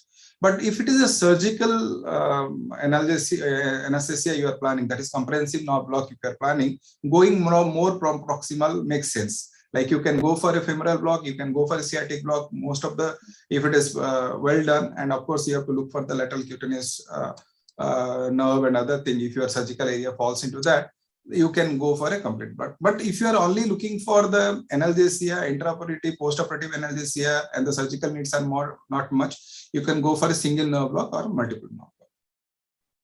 Now again, the enumerating all the nerve, already we have seen that femoral nerve block, obturator nerve block, then coming to adductor canal block, then sciatic nerve block already covered, tibial nerve block already covered partially. Then there is a new block which I'm just for the sake of completion I'm putting because it is becoming more popular. That is called Ipac Block. That is interspace between popliteal artery and posterior capsule of the knee block. So many type of plain blocks are there. It is very difficult to keep tab on it. I will just briefly mention this blocks which should be performed during our practice of knee surgery. So now coming to the femoral block, it is very popular nerve and popular nerve block, and we in our way back 18-20 years back when we had nothing, with simple femoral artery palpation and everything, we can go for a femoral nerve block. That is why femoral nerve block has been historically used for postoperative analgesia and routine unilateral primary TK and other whatever knee surgeries you name, it is being used. So femoral nerve block is a very common block and it can be easily performed, and it can be blocked at the various multiple locations, like a intrapelvic under the the FIPB should be mentioned below. It is mentioned higher. So the intrapelvis under the fascia iliaca is nowadays it is more popular that you don't have to look at that. You go for identify the fascia iliaca and put a drug there, and then it is called fascia iliaca plain block. Then you can below inguinal ligament, inguinal area you can block. Then anywhere in the femoral triangle you can block. So it is from the base to apex, anywhere you want to block, you can block. And then distal part, which is in the adductor canal, where it is already formed as a saphenous nerve. It can be approached through the adductor canal block. So what is happening here is at different level, the femoral nerve is already like given different branches. So for example, saphenous nerve is mostly sensory nerve. So when you are doing a block, adductor canal block, you are doing the sensory block, which may be advantageous where you don't want a motor block like that. So the femoral nerve can be approached. So if you look at this image, this is where the femoral nerve is coming. So you can start like here the fascia iliaca block, then below that you can go for femoral, and then this is the femoral triangle, and this is a cut section showing the adductor canal. You can go for the adductor canal, and then you can block the saphenous nerve blocks. With that, the other two nerve also will get blocked. So this is the proximal femoral triangle. This is the distal femoral triangle. This is the adductor canal. So ultrasound has made our life very easy if it is available. So we can easily do these blocks, very simple to learn and very easy to perform. So when you perform ultrasonographically, what you do is just this is classic femoral nerve block. Put it below the inguinal ligament, and you can see the femoral artery, femoral vein, and then the femoral nerve will be lateral to the femoral artery. You can just put your needle, and it will generally, it is very superficial now, around 1 to 2 centimeter depth, you will find it. And you just need to 10 to 15 ml of drug will block this nerve. So you high up, you are blocking. So all the motor supply, everything will be blocked. But when you go down at the apex and the below apex, this is how this is the anterior femoral artery, anterior branch of the femoral artery, femoral vein. And there the nerve is little, it has already become saphenous nerve after giving other branches. So when you go, then this is the sartorius muscle. This is the adductor longus muscle, and this is the vastus medialis muscle. And there you identify from the lateral side and deposit your 10. Again, it requires only 10 to 15 ml of drug. So the adductor canal block, which is a block of saphenous nerve, and this blocks also the nerve to vastus medialis, and possibly deep branch of the obturator nerve. So adductor canal is little better block because it also takes care of obturator certain times. But obturator nerve is not a constant present in that adductor canal. So may be blocked or may not be blocked. But obturator, as we have discussed, obturator nerve has very limited supply to the knee area. So, but what happens is when you put a lot of drug in the adductor canal block, if you just put 25 ml, then the block goes down, goes up itself. So it may go to higher up to the femoral triangle, and it may also trickle down to the, if you look at this MS, so it may trickle down to the popliteal area. So when it comes to the popliteal area, then it will not remain as a adductor canal block. It also will block the previous lecture, beautifully Dr. Praveen has shown that in the popliteal area, you have common peroneal as a tibial, posterior tibial nerve. So if the drug trickles down, so it can also be blocked. That is why people who want to have a selective sensory blockade of the saphenous nerve, they go for a like medium to low dose, like 15 to 20 ml. And then 15 ml is the common dose. And then you can put a catheter, you can do a continuous blockade of that nerve for post-op analgesia. So what is the advantage? Already I have said, femoral nerve can go for the proximal muscle weakness, but if you do a adductor canal block, it doesn't involve any muscle. So that is how it is advantageous.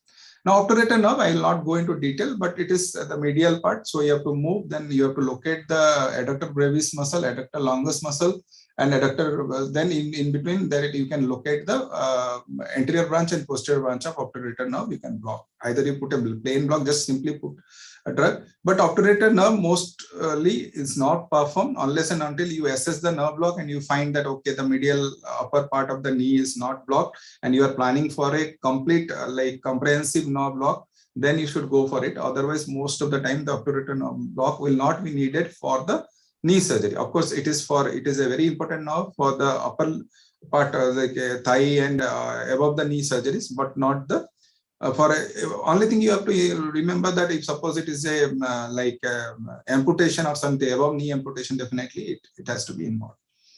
Now, as I was mentioning, there is another block which is called Ipac block. Why this block has been it is a very recent block, 2019 by Sina et al. It was described. What they found is that the capsular supply, particularly this block, is very important when you are doing arthroscopy or arthroplasty surgery. Anterior part you can easily take care by the adductor canal block. If it is analgesia or you want to have thing, then you can go for femoral nerve block. But then the arthroplasty, the posterior capsule also will be distended and the surgery may involve that. So pain will be there. So you need to block the sciatic nerve.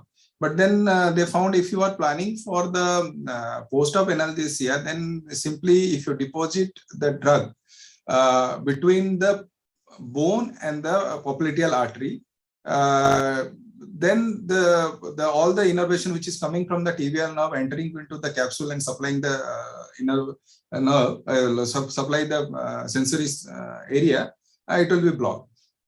The goal of the Ipac block is articular branches we are targeting, while we are avoiding the blockade of tibial nerve and common peroneal nerve. As we know that all these knee surgeries, particularly elective knee surgeries like TKR and other scopy surgeries, we want the patient to be mobilized as early as possible. So if you block a tibial nerve, common peroneal nerve, or a sciatic nerve, the muscle paralysis will be there, your thing will be avoided. So they are all mixed nerve, so motor and sensory both. So if you want to do a pure sensory nerve, the Ipac block is the most important, and it is becoming more popular. It's very simple. It's a lateral approach. There is another posterior approach also is described.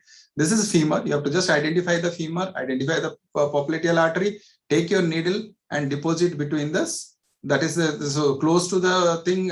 Femur is the capsule, and then you look at the popliteal artery, deposit around 10 to 12 ml of drug, and it works fine. So a lot of literatures are getting published, pro and cons are being discussed, but it's a simple nerve to be simple nerve block to be practiced. Now, if you think about the peripheral nerve block in knee surgery, what are the advantages? We know that this blocks, even a single nerve block like femoral nerve, gives a very good postoperative analgesia. And motor spurring, we all discussed that again and again. And when you compare with central neuroaxial blockade or compare with general anesthesia, we know that patients who are having functional limitation, not very stable patients, we can perform these local blocks, which is not very heavy on the hemodynamic effect. So we can do that, and we can go on talking about all the advantages. But what I want to point out, this is again the same thing which I was talking, the group, the Icarus group, they have done the meta-analysis and they compared with the block which is completely blocking the lower limb, like a central neuroaxial blockade, or you do a lumbar plexus sciatic nerve block. If you compare to the peripheral nerve block, then what happens is, because of the mobility, because of the good pain relief, what happened is PNB, particularly they have done it for TK and THA. So total hip replacement and total knee replacement, they found that the cognitive dysfunction, incidences, respiratory failure, cardiac complications, surgical site infection, thromboembolism, blood transfusion, everything is reduced. People are questioning it, but they have taken almost 122 studies and it's a big meta-analysis, and they found this. So you definitely have advantage of going for peripheral nerve block when for knee surgeries. But there are disadvantages, and it is quite a few, like special skills and equipments are required. As it is not that commonly practiced as an upper limb block, because lower limb mostly we have that neglected area of practice in many centers because of the volume and the thing. So you need a skill for identifying those nerves and planning to block those nerves, and you need equipment. As already we have discussed so many times, that ultrasound improves a lot of accuracy, and a lot of the blocks can only be performed through ultrasound. Like for example, that Ipac block which I was talking, it's very difficult to perform that. It is not possible to perform without ultrasound. Similarly, then there is like, suppose you go for a like comprehensive nerve block, you block everything. So interfere with the postoperative neurovascular evaluation, particularly when there is a nerve injury, there is a vascular injury. So in those cases, what people do is they do the surgery and then evaluate the nerve function and then go for the nerve block. A certain condition, what happens is, if there is a pre-existing nerve injury, going for the nerve block can also have some doubt. It is so in those conditions, generally people avoid. If there is a pre-existing nerve involvement, then the thing should not be done. But of course, people do that with clearly identifying those deficiency and going for the block. That is thing. But we have to keep that in mind. And then neurological injury is a potential but rare complication. So particularly with if you are going to do an intraneural injection, then it is a big problem. You can have a lot of issues. So that we have to keep it in mind. Try to avoid intraneural injection of drug. And with ultrasound, the chances are very less. Even the landmark technique or a nerve stimulation technique, the chances are there less. It is a rare complication, but we have to keep it in mind. Another thing was frequently described that when we do a complete good analgesia because of nerve block, if the patient developed a compartmental syndrome, then it will be missed, because one of the cardinal signs of compartment syndrome is swelling and then pain. So if you have taken up pain, then the thing can be missed. But surprisingly, recent data suggests that the regional anesthesia may not mask diagnosis, may in fact aid in its detection. Just I am mentioning this, but don't remember when postgraduate, you can still talk like compartment syndrome can be masked, but recent data are saying that peripheral nerve block helps instead of obscuring. The last point is very, very important. I put it as a disadvantage because failure will be there. All nerve blocks are individualistic. That particular patient, how the nerve is, how your technical skill is there. So initial period when we are doing, we may fail.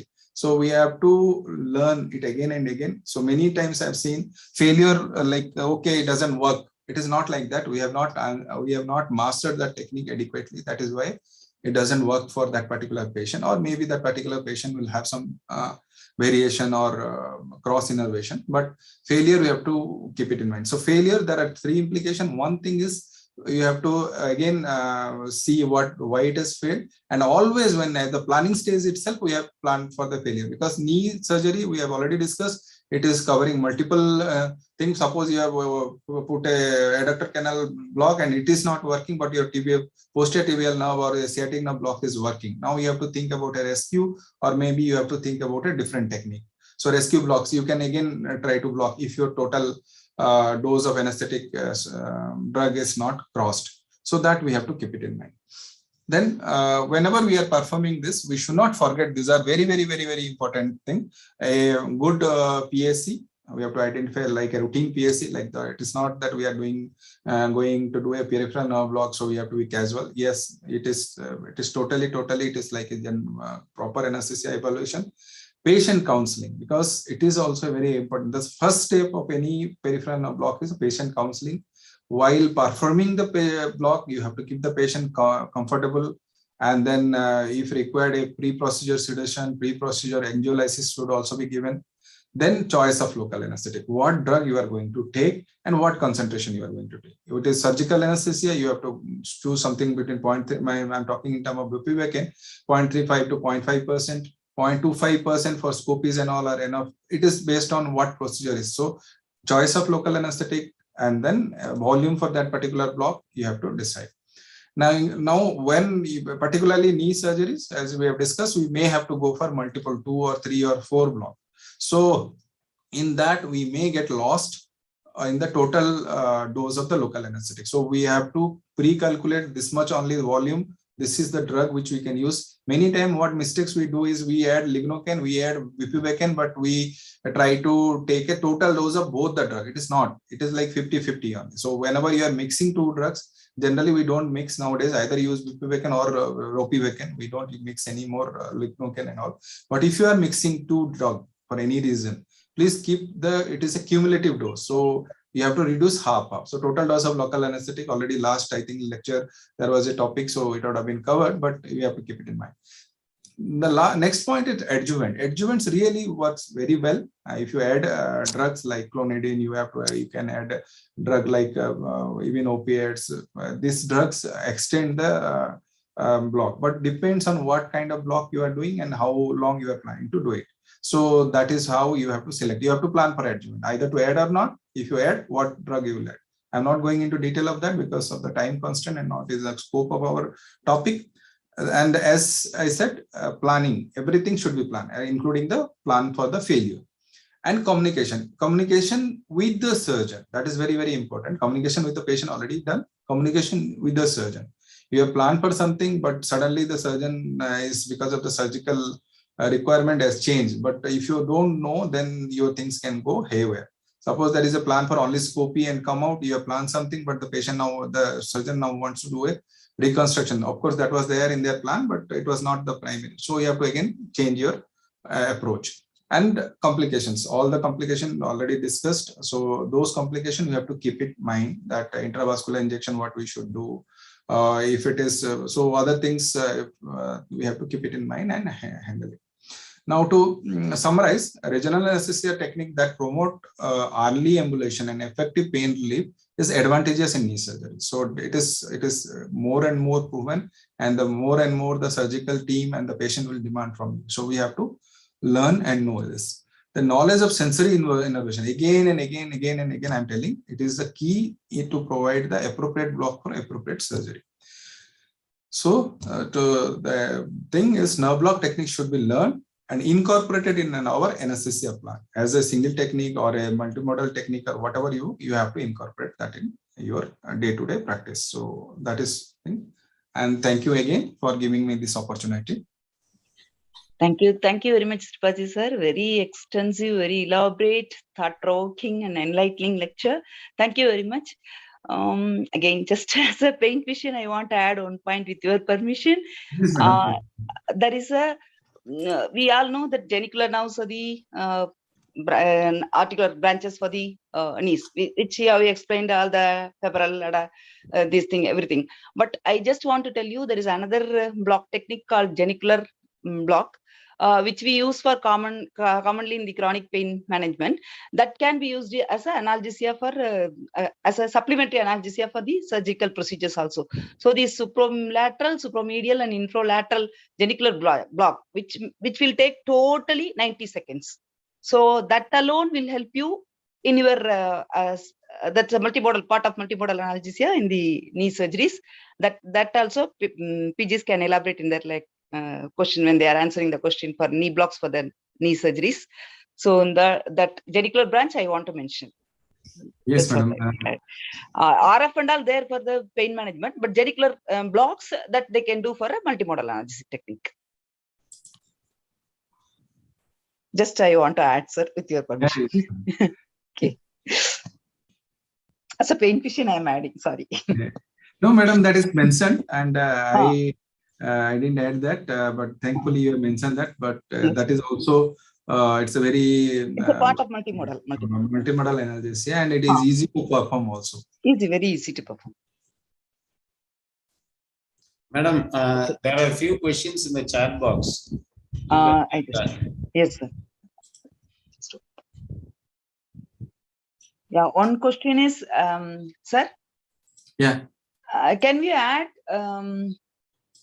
local anesthetic, add three local anesthetic into local anesthetic mixture? That's what lignocaine, adrenaline, lignocaine with adrenaline, bupivacaine, ropivacaine together. That actually he has answered that. Yeah, that's it. Yes, answered already. But anyway, Dr. Tripathi sir, please elaborate on that. Yeah, as I said, that the advantage why we are doing a peripheral nerve block. As I have already mentioned it, we need a good analgesia intraoperative and postoperative. Okay, so by adding the local, like let us say that you are adding lignocaine, that is what you are trying to say, because you think that it will fasten the nerve block. It doesn't, because the peripheral nerve blocks are smaller nerve. It is unlike like a brachial plexus block or lumbar plexus block. Of course, sciatic nerve will take time, but enough study has been done that it is comparable. It doesn't give you any added advantage. What disadvantage you have is you tend to overshoot in the total dose. So if you look at the literature and the current practice, don't go for it.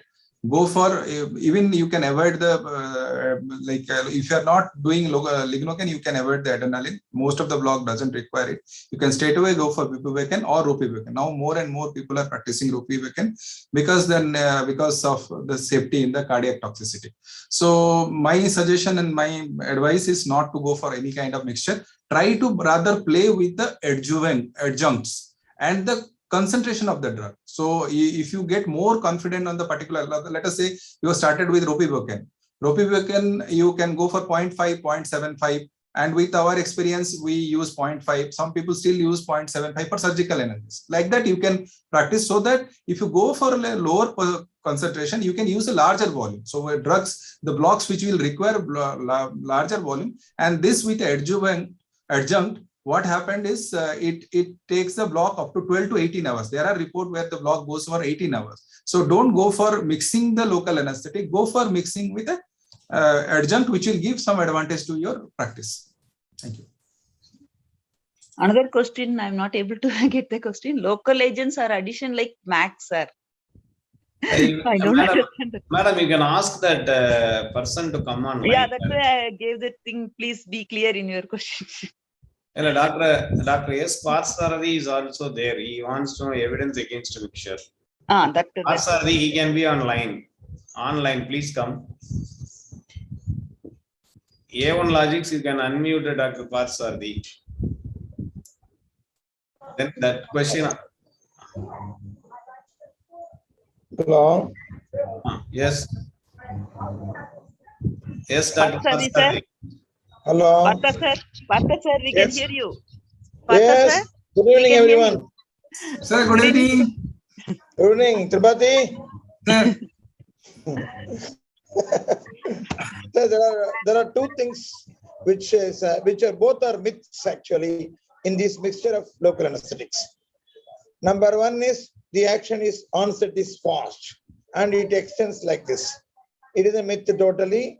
Even if in ultrasound era, even if you give 0.5% bupivacaine, the action is going to be within 5 minutes. Absolutely within 5 to 10 minutes. So there is no question of adding lignocaine, which is supposed to act in the onset. That is gone.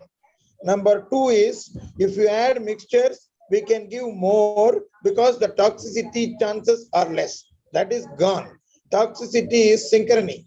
So you give 2 milligram per kg of bupivacaine, then you have to correspondingly give according to this only 1 milligram bupivacaine madri, 2/3 correction. Lignocaine should be only 1.5 milligram per kg. So you cannot give 5 milligram per kg and 3 milligram per kg of bupivacaine. This is gone. So mixture is against evidence. So people practice, but it is against evidence. Okay. Thank you, sir. Very nice Thank point. you, sir. Madam, Dr. Venugopal Nori. Sir, Dr. Venugopal, sir. You are here, Dr. Venugopal. Sir, he has asked a question. What? Please let me know the probe for parasacral plexus. That is Hertz. What Hertz probe to use? I think Dr. Talwar has to answer this. For all the approaches on the sciatic nerve block, most times it is a curvilinear probe is required, sir. Except for popliteal sciatic, where it is superficial, we can use a linear probe. And subgluteal sciatic, depending upon the patient physical habitus, we can use linear probe in a thinner patient for subgluteal and popliteal sciatic approach. The rest other approaches require curvilinear probe. Meeting. Yeah.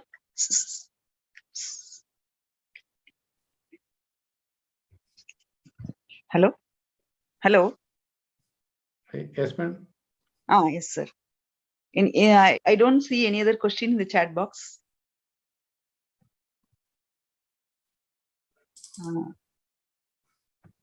Very nice, interesting lecture, sir. Today had a good time. Madam, that person is there that I am in. That is, I think it is a device name. Okay. I am in. But he is not. Yeah, he's not there, right, madam? Please. So, conclude, sir. It's very interesting lecture today. Thank you, all the speakers. Very interesting. You are making the day very interesting. Thank you very much once again. Any more questions? This person is. He is there. I am. Okay. Oh, his name is I mean. Yeah, he can. I am in. You come online. Your question, sir. Can you hear us, sir? You can unmute and talk. Yes, sir. Yeah. Sir, your question, please. My question is, if lignocaine and with adding bupivacaine, and that also level is more. That also? That also level is more. If two measure also to get another agents, that is a more dosage level. No. Just now they clearly explained, sir. We cannot mix those two. And those local anesthetic agents are combined. If there are more dosage level, yes. When you mix, no, you will get more disadvantage only. It's not advantageous. So nowadays it is evidence-based. No more mixing of local anesthetics. Okay. It's clearly explained, sir, just now. If I think one more anesthetic agent is combined, more dosage levels will appear. Yes. It's okay. It's okay. Sorry, Dr. G.K. Kumar, if he is online, he can supplement. He is also a pain physician. You are there, Dr. G.K. Kumar? Right. Yes, sir.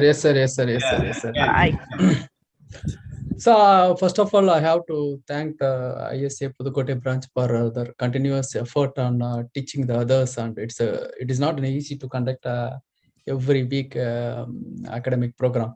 And I have to thank the organizers and as well as that the persons who deliver the lecture. Is a wonderful overall view. It is there. They started with the anatomy and favorite. Hip, I mean, sciatic as well as the hip and the knee areas are all there. So, the sir has finally ended with the most famous Ipac and thing was there. I want to add one is the lower knee. Now the world is going towards the motor sparing knee blocks, especially the orthopedician wanted to have that early start of the mobilization of the patients. So whatever the surgery they are doing, they want the patients to be walk at least few steps on the next day itself. So they don't allow us to block the motor blockade, and at the same time they want to have the extensive analgesia for the sensory blockade. So they don't want to keep the catheters also in the for continuous peripheral nerve block because of the fear of the infection and other things. So we want to do that ultrasound guided block a little bit prolonged way to give the drug in a combined, compact spaces. That's why for finding out the anatomical packets to give the drug is the one is the Ipac came, and in hip joint we have the Peng block is there. So these are the drugs will be given in a small packets or small potential spaces where the absorption of the drugs will be delayed, and they are going to be in the spaces for quite long time. You are mixing the drug, that is different thing. And if we have the fantastic drugs which is little bit prolonged without any having the motor blockade, you can choose the concentration as well as the instead of adding the local anesthetics, you can look for the additives. That's a sir is point, Tripathi sir is very well pointed out. That's the way you can prolong the single once a time blockade given, the prolongation of the duration of the pain relief will be there. The another thing is one more thing is the motor sparing knee joint blockade. This is the adductor canal near the lower end of the adductor canal. We can choose the nerves, which is especially the genicular branches, and the nerve to vastus medius and other things will be blocked. This is little bit lower part of the adductor canal block. It is one more block. This is not the name is there. It's almost between the adductor canal block and the Ipac block. It is another thing we can try it. It is also very easy to give where the genicular arteries are coming. You can just give the deposit the drugs there. This is the one thing I want to add it. So if you want to find out the blockade, you have to know the thorough anatomy. So if you know the anatomy, you can play a lot of things. You can do a lot of wonders. So I suggested the postgraduates or the people who want to explore the peripheral nerve block kind of thing, they have to go to the anatomical lab and cadaver section. They have to do that dissections, go back to your anatomic, explore your anatomical knowledge, then utilize that in our life patients. Thank you, sir. Thank you, sir, giving an opportunity, sir. Chairperson, Madam, your concluding remarks. Thank you, sir. It was a wonderful day. Thank you once again. We will conclude the day with a nice lectures. Thank you. Thank you, one and all. Thank you, speakers. Thank you, Madam. Thank you. So I personally long live Pudukkottai Budan. Thank you. I want to say that. Thank you, madam. Thank you, sir. So I personally thank all the faculty for extending their friendship as well as affection to Pudukkottai Budan. Now we hand over the session to President Dr. Suresh Kumar. Thank you, sir. Nice webinar today. Sir, once again, the President, sir. Before that, I think Dr. Ashok Deshpande, GC member, is there. So let him give his comments. Dr. Chittora, sir, is there. Oh, so many. Talk. Yeah. Sir, Deshpande, sir, you can unmute and talk.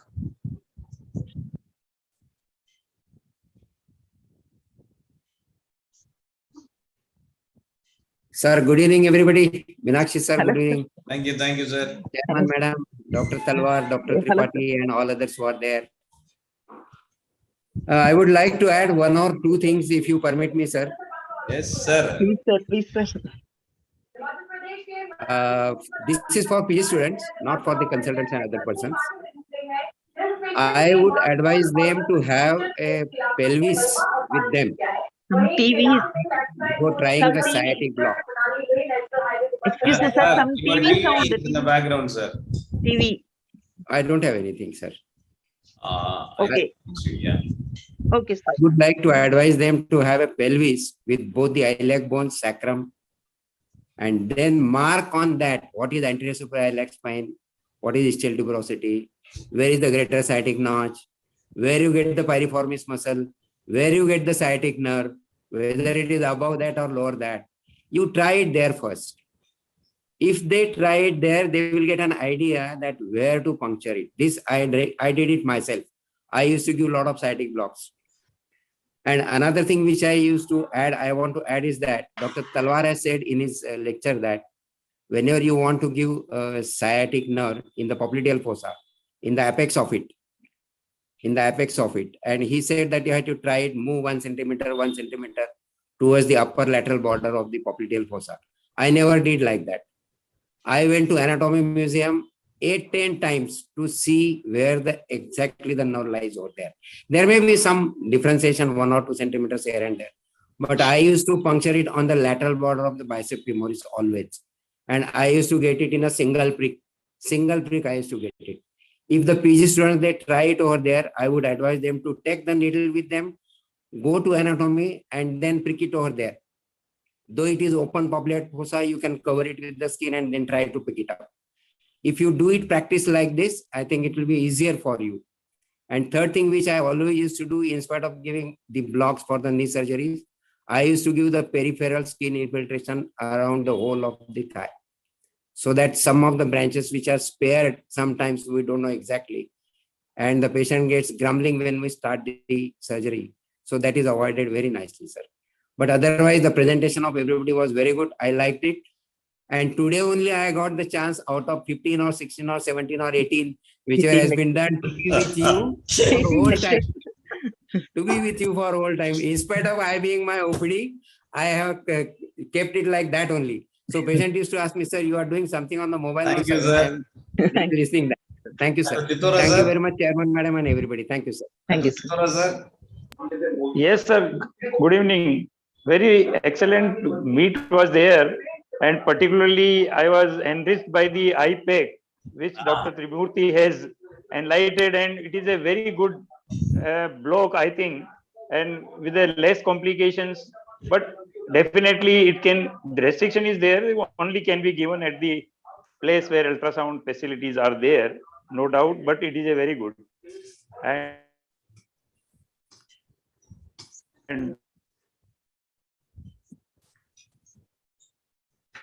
yeah, that interconnects internet. I think it is being appreciated so much.